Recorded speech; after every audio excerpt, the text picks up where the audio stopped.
Hey Chapel Hill, welcome to the Midweek Update. I hope you're enjoying your week. I hope you're enjoying the warmer weather. It's a nice change of pace from the cold rain that we had earlier. And I'm just outside, gonna walk around and show you some of the projects that they were working on Saturday. We had a project work day with a bunch of volunteers that came. I wasn't one of them, so I'm sorry, and I can't take any credit for these projects, but the people that did come did a great job. Out here, Bob Cason headed up a project. They're working on a garden shed, and I heard a bunch of people were working on this, and it's mid-project. Hopefully it'll be done pretty soon, because we will use it to organize a bunch of stuff. If you don't know, we do have a garage in the back here, kind of behind these woods, behind the parking lot, and we store a bunch of VBS sets and different materials that we pull out and use, and some of the sets that I use on stage for worship team. There's also a whole bunch of garden tools in there, and just kind of piling up, and we are excited to get more space back so we can organize the stuff and keep adding stuff to that pile. So as I walk down to the other side of the building, I'll talk about the projects eventually, but let's just recap. On Sunday, the youth did a great job serving and volunteering to dip strawberries and sell plants and strawberries as a fundraiser.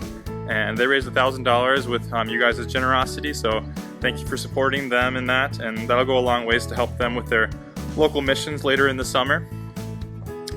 And Peter Herzog preached a great sermon on God's love, and he used some stories in Genesis to kind of demonstrate just different ways that God shows up in the Bible and how his love comes out, and everything that he's doing in the whole Bible is motivated by love. And there were some cool stories, and just a good picture of just kind of the extent of how amazing God's love is.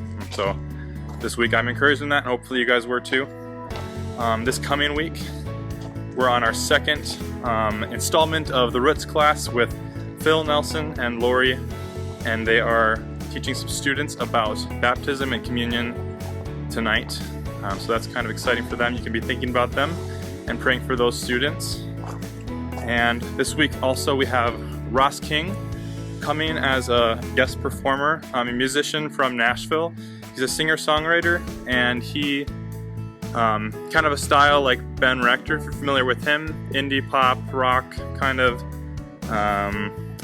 Jason Gray maybe even, something along those lines. And really fun music. If you look it up on YouTube or Spotify, it's all free, so it's easy to study it up beforehand, and that'll help you enjoy the music on Sunday. If you learn a couple of his big hits or singles or something like that, that might help you enjoy the music and connect with it even more. You can think about the lyrics more. So I would encourage you to work on that as your homework for this week, getting ready for Sunday. This other project outside, it was just a bunch of dirt that they pulled from a big pile that was up there, and they pulled it in wheelbarrows and flattened it all out, and they did a great job. And Dave planted some seed, and they're requesting that you don't walk on it because it is soft, and your footprint will be there for 10 years and trip somebody in the future. So don't step in the soft dirt, please. Besides that, that sums up pretty much what's going on in the church this week. Another week without Paul. It's a little sad. We can't wait to get you back, Paul.